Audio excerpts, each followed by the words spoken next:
What's up, lore masters?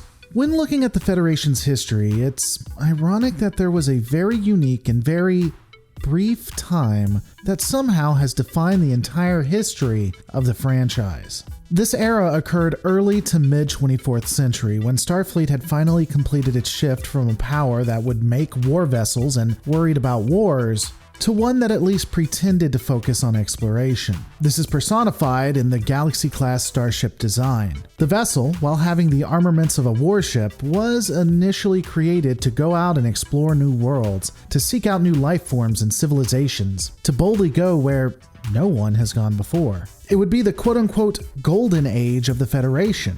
And then we were introduced to the Galaxy Class X. It's ironic that one of the vessels most loved from the golden age was one that was born out of combat. However, the ship, as we see it in the Next Generation, never came to fruition, that vessel being from an alternate universe.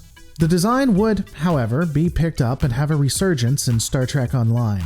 Classified as the Galaxy Class Dreadnought cruiser, the three-nacelled ship of war makes absolutely no sense as it directly breaks the laws established within the universe for warp drive. But hey, it looks cool. The vessel has at least 5 specialty consoles able to support 1 tactical officer, 2 engineering officers, 1 science officer, and a universal console. Like other similar designs, this vessel has 4 weapons fore and 4 weapons aft, effectively giving it more weapons than God ever had. There would also be enough room for up to 4 additional experimental technologies that can be installed by Starfleet engineers and scientists. With the Treaty of Algernon dissolved due to the Hobus event, Starfleet would be able to strap cloaks to every ship they see fit.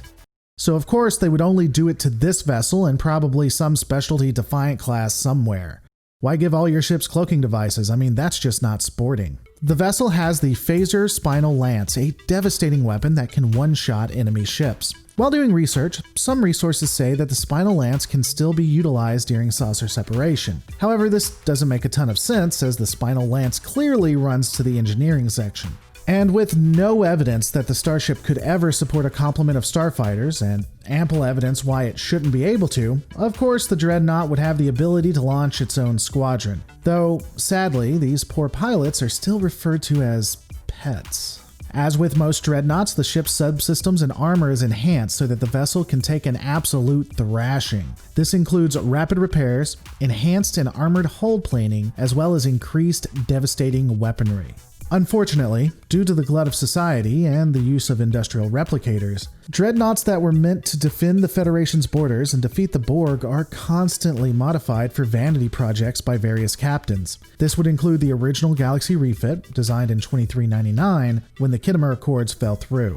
The Monarch class, which is similar to that of the Dreadnought but has harder edges and a few other structural changes, the Venture class, which would go in the opposite direction with a sleeker design, and the Yamato class, which is not the Yamamoto class as I described it in another video. The Yamato is basically a vessel based on the Andromeda class exploration cruiser, cause why make something new when you can just base it on another design? Unlike other starships I've discussed, the Galaxy Dreadnought makes a ton of sense. It is an advancement of a non-military design into something that can withstand a fight. And hey, it has a useless nacelle that's pretty cool to look at, so there is that. But all of these are my opinions. What are yours? Let me know in the comments below. Don't forget to rate, comment, and subscribe, and I'll see you on the next Lore Reloaded.